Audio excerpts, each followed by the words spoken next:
Good day, everyone. Welcome to our Understanding the Self subject. Today, we will be talking about the chapter 1, which is the self from various perspectives, particularly lesson 1, which is the philosophical perspective of the self. And these are the various philosophers with their different perspectives or concepts of the self. For today's discussion, we have four agenda. First one is the mental activity. Second is we'll get to know the meaning of philosophy. Third is the philosophy and the self. And fourth is the application and assessment of lesson one. Here are today's learning outcomes. The first one, we're going to explain the role of philosophy in understanding the self.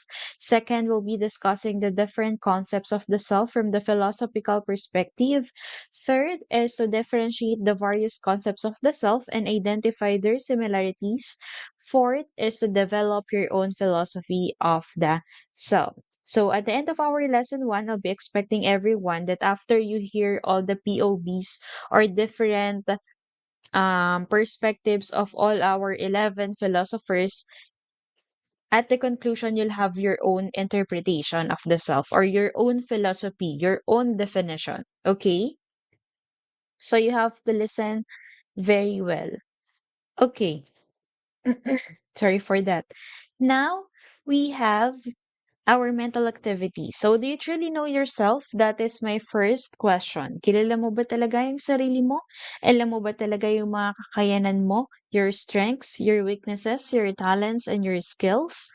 So ask yourself these questions. One, how would you characterize yourself? So, paano mo i-describe ang iyong sarili? For example, I asked the class to give three personality traits, no?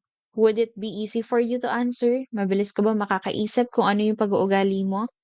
Or magsa-search ka pa ba kay Google?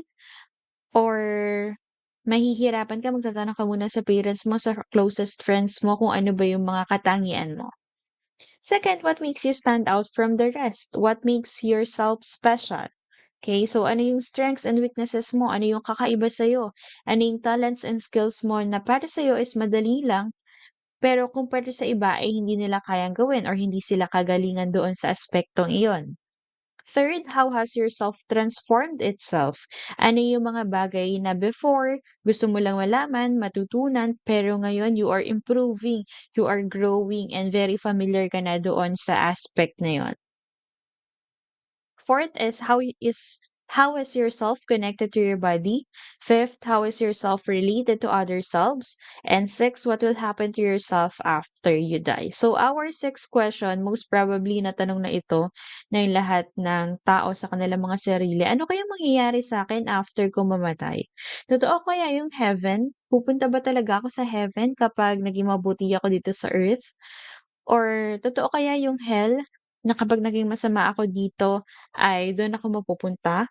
Or totoo kaya yung pinaniniwalaan ng mga Romano Katoliko na purgatorio, na kailangan ipag-pray tayo ng mga taong naiwan dito sa earth para mapapunta tayo sa heaven? So parang kapag nililitis pa tayo or ine-examine pa, tinetest pa yung um, kabaitan natin based on what we did while we are still alive here on earth, and yung mga taong naiwan dito, sila yung nagpupush sa atin up by praying, by devoting, no? Totoo kaya yun? Meron ba talagang ganun? Alright. So, I hope you have your answers in your mind because this is just a mental activity. I just want you to think, no? Kung um ano yung mga sagot ninyo dito sa mga inilatag kong tanong. Okay? So now after doing your mental activity, I want you to do the mental activity analysis. While you are answering the activity, was it easy or difficult to answer? Now, balikan natin yung number one. Sabi sa number one, how would you characterize yourself? Madali lang ba sagutan o mahirap? And then explain why. Why is it easy? Why is it hard? Maybe it was easy because you already knew yourself. Okay? Or maybe it wasn't easy to answer because you are still in the process of knowing yourself. Okay? And before we delve into the lesson proper discussion, let's try to reflect on the following questions. The first one is, what do we even mean by the self? Okay? So, I want you to knock in, katukin ninyo ang inner philosopher in you because I believe na lahat ng tao or bawat tao ay may pagka-pilosopo, no? In a sense na magaling mag-isip, nagkakaroon ng wise decisions or rational thinking. Okay? So if you are allowed to define the self, then what would the self be? Is it a body? Is it a soul? Is it a mind? Or is it body and soul? Is it mind and soul? Or is this the combination of body, mind, and soul? Okay. So is it something that is connected to other things? Is it something that is relevant to other things? No, ano yung mga components ng self? Is it just made up of body and mind and soul? Or meron pang iba na hindi natin nalalaman? Or meron pang ibang idea yung mga philosophers natin? Okay? So, in this lesson, makikilala natin yung iba't ibang philosophers na may iba't ibang paraan ng pagkakaunawa at pagpapaliwanag sa self. Number two, are we just souls? Are we souls, bodies, or fragments of someone else's imagination? Totoo kaya na 2025 na this year? Totoo kaya na nakikinig ka sa video lecture natin sa ating online asynchronous class ngayon? Or are we just in someone else's imagination or panaginip? Dream, baka sa isang snap magising na tayo, ay 2040 na pala or 2015 pa lang pala. Lahat pala ng nangyayari ay panaginip ko lang pala. Okay? So the number three question, are we just minds or a combination of mind and body? Fourth, will I survive bodily death or is it the end when my bodily self die? Kapag kaya nawalan na ako ng buhay dito sa earth, yun na yung endgame. Ano kaya yung next step? Or meron pa bang next step? Meron pa bang afterlife? Or wala na talaga, yun na yun. Okay? So now, for our agenda 2, this is the start of our discussion. What is philosophy? So since we will be talking about the philosophical perspective, it is very important to know the meaning of this. Okay, so basically dito, we ask these questions. Philosophy is about finding answers to serious questions about ourselves and the world we live in. The first bulleted question, what is morally right and wrong and why? Okay? Ano ba yung tama? Ano ba yung mali? Paano ba natin masasabi na, okay, tama pa yan? Uy, uy, uy, wait. Kasi parang mali na yan. Sobra na. Paano natin malalaman na yun na yung limitation natin, na yun na yung boundary natin morally? Okay? For example, yung mga controversial issues like same-sex marriage, we have the abortion and death penalty. So, these are controversial topics. Is it right or wrong? Tama ba yun? O mali? Paano ba natin masasabi na tama pa yung same-sex marriage? Paano natin masasabi na mali na yung abortion? Paano natin masasabi na i-push through natin yung death penalty? Kailan ba yung nagiging tama or mali? And of course, you have to support that with the question why. Now, ano yung basis mo?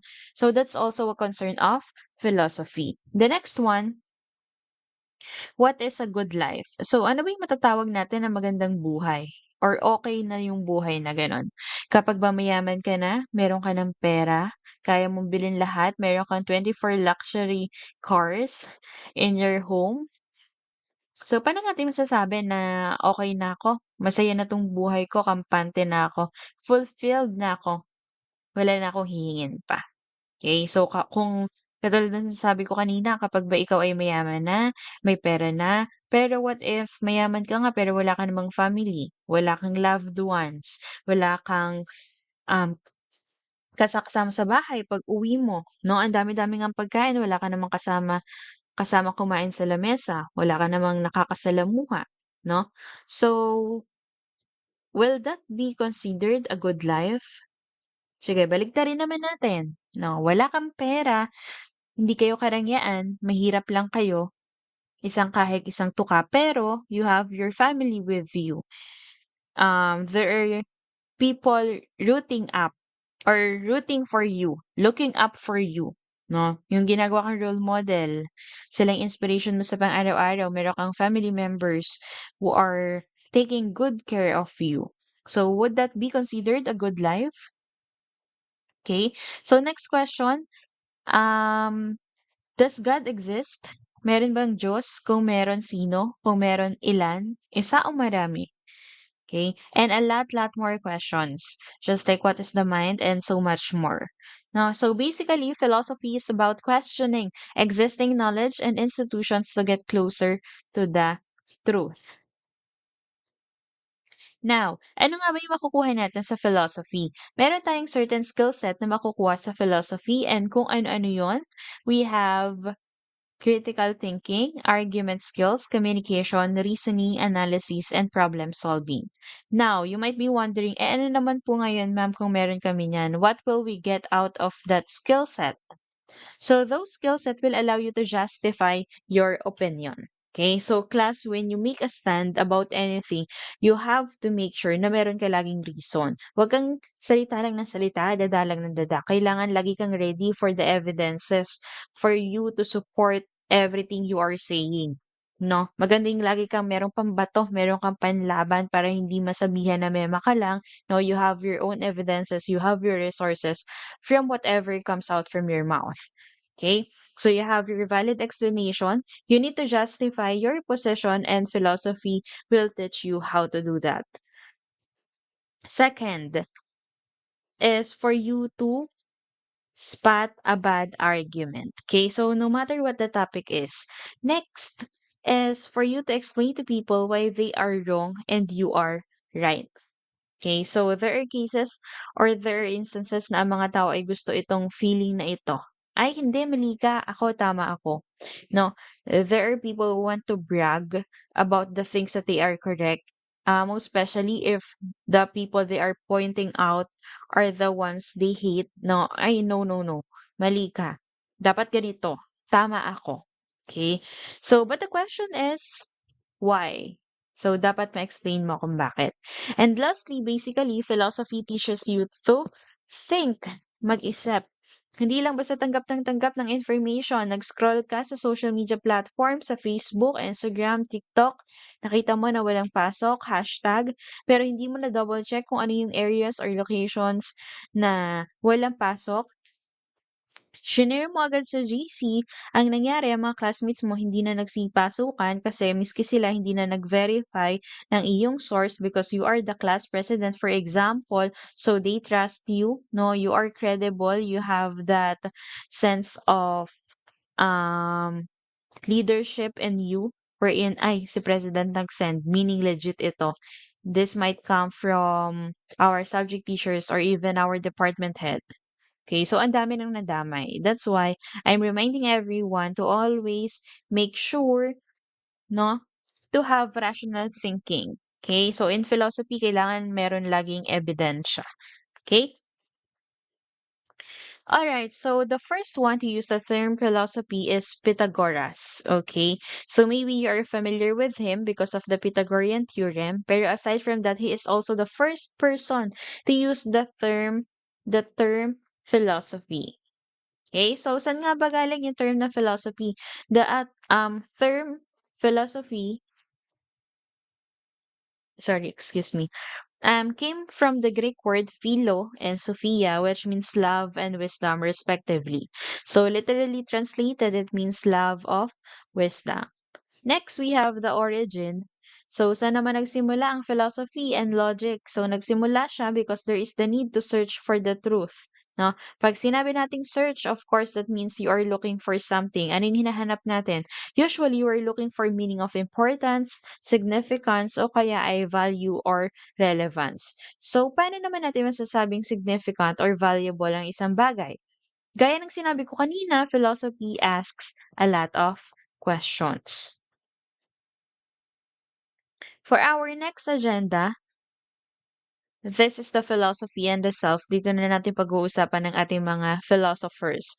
Simulan natin kay Socrates. Sabi niya, an unexamined life is not worth living. So ano kaya yung gusto niya sabihin? And here, ang gusto niyang iabot sa atin is you need to reflect first. Naniniwala si Socrates that every man is dualistic. Okay? Ibig sabihin, ng dualistic is dalawa. Self is composed of two parts, okay? Composed of the body and the soul. Yung body daw ay imperfect and impermanent, ibig sabihin may mga flaws yung body at hindi siya forever. Okay? Walang forever sa body. Sa soul naman, on the other hand, is perfect and permanent. Okay? Ngayon, sabi ni Socrates, meron daw dichotomous realm. Ano kaya yung dichotomous realm na yon? Yung una is physical realm and yung pangalawa ay ideal realm. Under the physical realm is changeable, transient, and imperfect. At dito kasali ang body. Dito mo makikita yung body. On the other hand, we have the ideal realm or ideal self. Ito naman yung unchanging, eternal, and immortal. And dito naman kabilang ang soul. Okay? So sabi niya actually, Socrates was the first thinker to focus on the full power of reason on the human self. Who we are, who we should be, and who we will become. Okay? So ito yung mga tanong na gusto niyang masagot. Sino ba tayo? At sino ba tayo dapat? Sino ba tayo dapat in the future? Okay? So the soul strive for wisdom and perfection. And reason is the soul's tool to achieve an exalted state of life. Okay. So yung soul being the perfect one, it strives for wisdom and perfections. Okay? Sabi niya, our preoccupation with bodily needs such as food, drink, sex, pleasure, material possessions, and wealth keep us from attaining wisdom. So dahil masyado tayo nagfo-focus on material possessions and wealth, this keep us from attaining the wisdom. Kasi para sa kanya, napaka-importante ng wisdom. Okay? Dahil masyado tayo nagfo-focus on material possession, nawawala na yung focus natin in attaining the most important thing, which is wisdom. Okay? Sabi niya, a person can have a meaningful and happy life if he becomes virtuous and knows the value of himself that can be achieved through soul searching. So, alam niya yung value ng soul searching. Alam niya rin kasi yung value ng sarili niya. No? Kilala niya yung sarili niya at ma-achieve lang daw ito through soul searching. Yun yung sinasabi niya dito. For him, this is best achieved when one tries to separate body from soul through soul searching. Okay? So there are people who have different understanding about soul searching. There are some na pag sinabing soul searching, ang ginagawa nila ay nagso-solo travel, right? Meron namang iba na ang gusto nila is ine-exclude nila yung sarili nila sa karamihan ng tao, 'no? Hindi sila nagta-travel pero solo lang sila, 'no? And then meron din namang mga nagso-soul searching na ang gusto ay kumakausap ng mga taong hindi nila kakilala or strangers because for them, they believe that it is better to talk with strangers. You can share your thoughts, your emotions, your problems, your feelings without being judged. Kasi in the first place, hindi naman kayo magkakilala. So kahit anong sabihin mo sa kanya, kapag halimbawa umalis na kayo doon sa lugar na pinag-usapan niyo kung saan kayo nagkita, sa beach, halimbawa o kaya naman habang kayo ay nagha-hiking 'no, okey lang kasi nga in the first place hindi naman kayo magkakilala, hindi ka niya matatandaan kumbaga. Kaya naniniwala yung ibang mga tao na better ang soul searching if you are talking or blurting out your feelings with strangers, okay? So we have different POVs about that also. So our second philosopher. Okay, hindi pala nag-next kanina. Okay, our second philosopher we have Plato. Okay, so sabi naman ni Plato, the soul is immortal. Si Plato, student siya ni Socrates, and ang philosophy niya is that the self can be explained as a process of self-knowledge and purification of the soul. So kung mapapansin nyo, may similarities yung sinasabi nila ni Socrates and that can be explained kasi nga student siya ni Socrates. Okay, so he believed in the existence of mind and soul. Kung kanina kay Socrates, body and soul ang composition ng self. Dito naman kay Plato, self equals mind and soul. For him, mind and soul are given in perfection with God. So kung si Socrates, again, body and soul, si Plato ay mind and soul. So meron daw three parts ng soul according kay Plato. Okay? First one is rational soul. So anong meron doon? Reason and intellect. Kaya siya rational. Divine essence that enables us to think deeply, make wise choices, and achieve a true understanding of eternal truths. Basically, the rational soul is the thinking soul. No? Rational ka kasi nga nag-iisip ka. Okay? Intellectual soul because you reflect, you act. No, you think before you make any decision or you make any action. The second one is the spirited soul. Sa spirited soul, dito mo makikita yung emotion and passion. Basic emotions such as love, anger, ambition, empathy, and aggressiveness. The third one is appetitive soul. Under this, we are talking about your basic needs. Ano ba yung mga kinakailangan nating or pangunahin nating kinakailangan para mabuhay? Okay? So we need air, we need food, we need house, we need clothes. Okay, so these three elements of ourselves are in a dynamic relationship with one another. They are together, but sometimes they are in conflict. No, sabi ni Plato minsan daw kontra-kontra yung tatlong parts ng soul. And ano kayang ginagawa kapag nagkaroon na ng conflict? Plato believes that it is the responsibility of our reason or the rational soul to sort things out and exert control. Restoring a harmonious relationship. Pag sinabi nating harmonious relationship, yun ay magandang samahan, no? Maluang na samahan, walang pagtatalo among the three elements of ourselves. Kasi nga, siya yung rational, siya yung thinking. So, dapat siya yung pumapagitna at siya din yung dapat na nangunguna. Okay? Plato believes that genuine happiness can only be achieved by people who consistently make sure that their reason is in control of their spirits and appetites. Ibig sabihin, hindi porket gusto mong kumain, kahit wala kang pera, ay magnanakaw ka na lang. Okay? Because that's appetitive. No, because those are your needs. Nagugutom ka eh.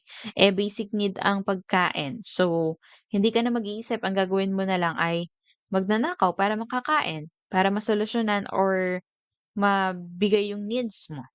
Pero, si rational soul, 'no, ang sasabihin niya sa'yo, "Not now." Okay, pahinga ka muna or sasabihin niya, "We need to earn first para puwede tayong bumili ng makakain natin." Okay. Another instance or another situation, halimbawa galit na galit ka, gusto mong manakit, sasabihin ni rational soul, "Wait, wait, wait, take deep breaths, hinga ka muna, inhale, exhale."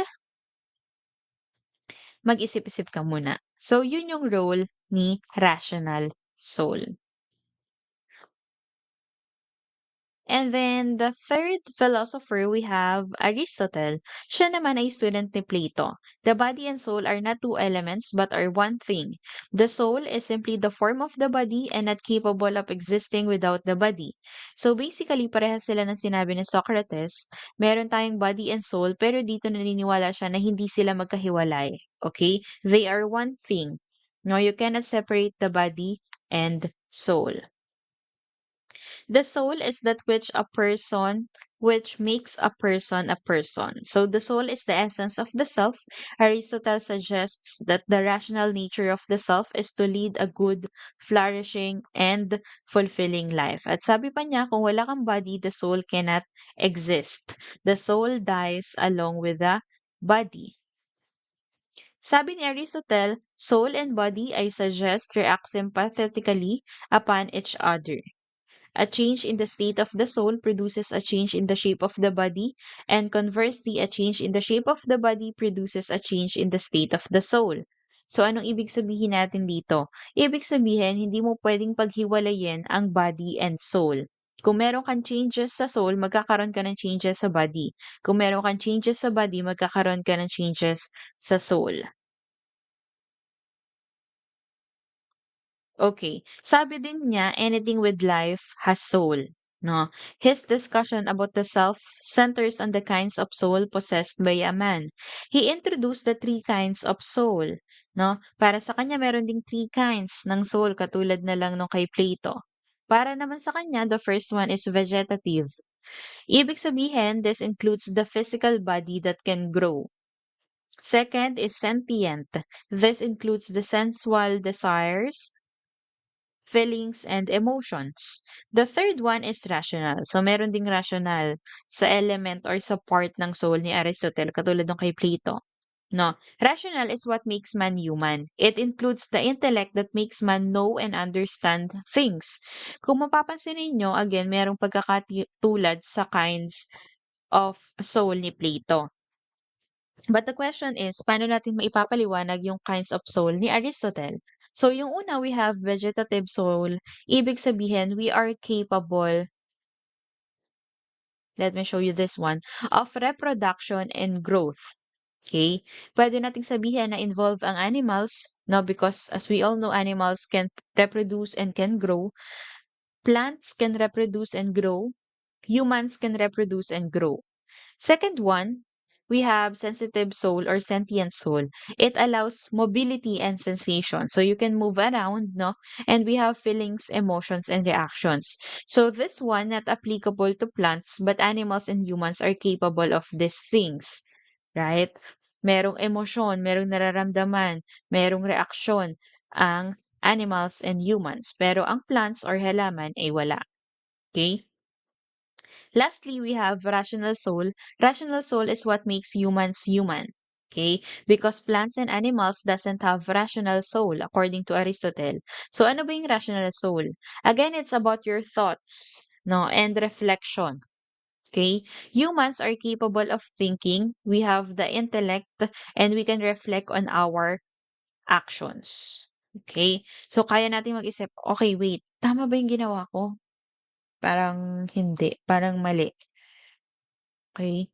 So, meron tayong kakayahan nun. Meron tayong kakayahan mag-self-reflect. Meron tayong kakayahan mag-isip, no? Baguhin yung mga nagawa nating mali or mag-sorry. Although hindi na natin yan mababago 100%, but that's our consequence and we have to face the consequences. But what the best thing for you to do is to admit your mistake, right? So yun, again, humans can do that, but plants and animals cannot do that. No, may mga memes lang about sa mga animals na meron silang reactions or para sila nag-iisip, but of course that's not true. They aren't capable of that according to Aristotle. Next philosopher, we have Saint Augustine. Saint Augustine basically integrated ideas of Plato and the ideas or beliefs of Christianity. His view of the human person reflects the entire spirit of the medieval world. This is around fall of the Roman Empire. So according kay Saint Augustine, the soul is united with the body so that man may be entire and complete. He believed that man cannot be complete without the soul. If the man is only existing with his body and without the soul, he is not complete.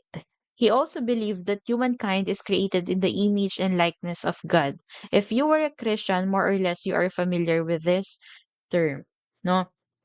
Of course, ang mga anak ng simbahan, palasimba naniniwala sa church, also believes in soul, right? Okay. So, aside from that, since man is created in the image and likeness of God, he believed that man is always geared towards the good. He believed in the goodness of human. The self is known only through knowing God, and self-knowledge is a consequence of knowledge of God. So, sinasabi niya dito na ma-achieve mo lang yung knowledge of yourself if you know God. Now, that's what he believes in.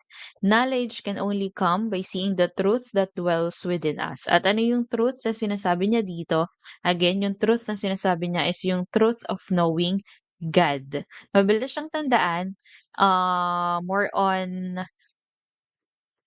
self is about God because Saint Augustine is a saint. So that's your clue word for that. So it will be easier for you to remember.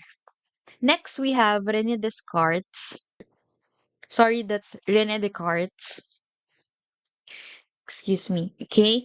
Again, next is Rene Descartes. He said, I think, therefore I am. He is the father of modern philosophy He believes that the act of thinking about self, of being self-conscious, is in itself proof that there is self. So basically, what he is trying to say is that when you think, that's already a proof that there is a self.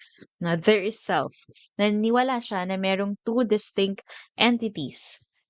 The first one is cogito, and the second one is estenza. Cogito basically is the mind or the thing that thinks, and the extensa, meaning the extension, or the body. So he believed in the mind and body. He is famous by saying cogito ergo sum, okay, and the first bullet, which literally translates to I think, therefore I am. The next one we have is John Locke. According to him, the self is consciousness. Okay? Ano yung pinaniniwalaan naman ni John Locke? According to him, the human mind at birth is tabula rasa or blank slate. Pag sinabi nating tabula rasa, nung ipinanganak ka, para kang papel na walang laman. And as you experience more in life, nagkakaroon ng laman yung papel. Okay? So, nagkakaroon ka ng knowledge and you become self-aware. Okay? Sabi niya, when babies are born, they know absolutely nothing. In essence, he argued that the inside of a baby's brain was empty, ready to learn everything through experience. So if you are familiar with this movie, let me show you this one, okay? Entitled PK. This is actually an Indian movie, no? Ito yung guy na bida din sa Three Idiots. Mas familiar tayo or mas sikat kasi itong Three Idiots. Baka napanood nyo na ito. So, medyo ganito yung concept. Kasi, PK was an alien. Okay?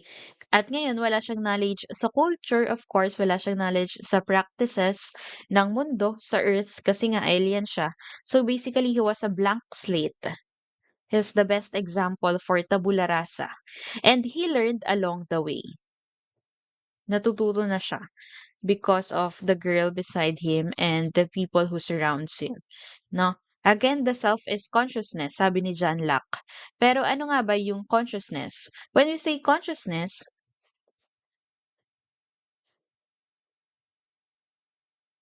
okay, this is necessary to have a coherent personal identity or knowledge of the self as a person.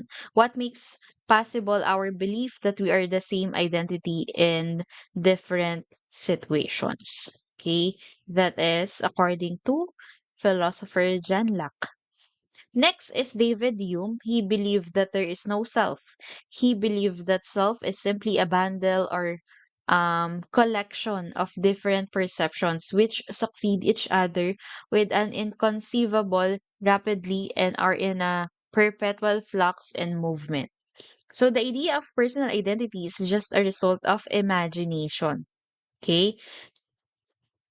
Para kay David Hume, walang self, imagination lang ang lahat. The self is nothing but an imagination. Therefore, David Hume, there is no self. Next is Immanuel Kant, on the other hand, believed that we construct the self. Self is not just what gives one his personality, but also the seat of knowledge acquisition for all human persons. So the self constructs its own reality, creating a world that is familiar and predictable. So, through our rationality, the self transcends sense experience. Next, we have Gilbert Ryle. The self is the way people behave. Si Gilbert naman ay naniniwala that self is nothing but our actions. We act, therefore we are. Okay? I act, therefore I am. Basically, our self is based on our actions. The self is the way people behave. Second to the last is Paul Churchland. He believed that the self is the brain. Anong meron kay Paul Churchland? The self is inseparable from the brain and the physiology of the body. Naniniwala naman siya na walang mind. Pero, para sa kanya, naniniwala siya sa brain. Okay? Again, naniniwala siya sa brain pero hindi sa mind. Okay? For him, mind is nothing but an imagination. So, pag wala na tayong brain, there is no self. The mind does not exist. The brain only exists. Therefore, the self is the brain. That's according to Paul Churchland. And our last philosopher is Maurice Merleau-Ponty. He believed that the self is embodied subjectivity. The mind-body bifurcation that has been going on for a long time is a futile endeavor and an invalid problem. So, ano kayang ibig sabihin ng futile endeavor? Ibig sabihin po nun ay walang sense. Okay, walang purpose.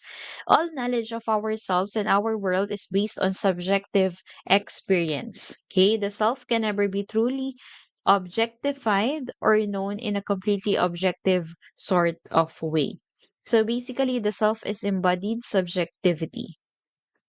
So actually, that's the end of our discussion in philosophy and the self with our third agenda for today's lesson. And for the last part of our discussion, we will have your application and assessment. So you have to create your own definition of the self. Let me show you this. So, in your own words, you have to state what self is for each of the following philosophers. Okay? Ano ba yung self para kay Socrates? Ano ba yung self para kay Plato based on our discussion? Okay, and third, Aristotle. Fourth, St. Augustine. Fifth, René Descartes. Sixth, Jean Locke. Seventh, David Hume. Eighth, Immanuel Kant. Ninth, Gilbert Ryle. 10th, Paul Churchland. And 11th, Maurice Merleau-Ponty. So you have to tell me in very brief sentence or phrases or word kung kaya na one word or few words, no? Kung ano yung definition nila ng self or ano yung beliefs nila or philosophical perspective about self. Okay? And then after that, you have to do the second part, which is to be which of the 11 philosophers is highly aligned with your own concept of self. Okay? So, halimbawa, kay Socrates, naniniwala na ang self daw ay composed of body and soul. So, para sa'yo, naniniwala ka din na the self is composed of these two elements only, na walang mind or na walang other things. Okay? So you have to tell me that in the second part. And you have to state your reason why. You can share your personal experiences growing up or any situation or scenario that you can share. Okay, so I hope you understand what you're going to do in your application and assessment of lesson one. I'll be uploading these instructions in our Google Classroom and I'll be uploading a bin as well for you so you can upload your activity. You have to do this in um a yellow paper. Okay, one whole yellow paper, and you have to take a photo and submit it in GCR. I don't want you having your activity or your assessment in your notes because there are students like that, no? Tinatype sa notes and then ni-screenshot and yun ang ina-upload sa GCR. You can type it in the Word document and then you can turn it in a PDF, no? Naka-PDF na siya, naka-Word document or WPS or naka-yellow paper and then picture ng malinaw. Make sure na naiintindihan ko para ma-checkan ko at mag-gradean ko. No, again, wala pong mag-upload ng activity na naka-screenshot lang sa notes ng cellphone. Okay? You have to create it in a document if you want to have it online. No, if not, you can write it down and take a photo and upload it in your GCR. Okay, that's it for today. Thank you everyone and goodbye.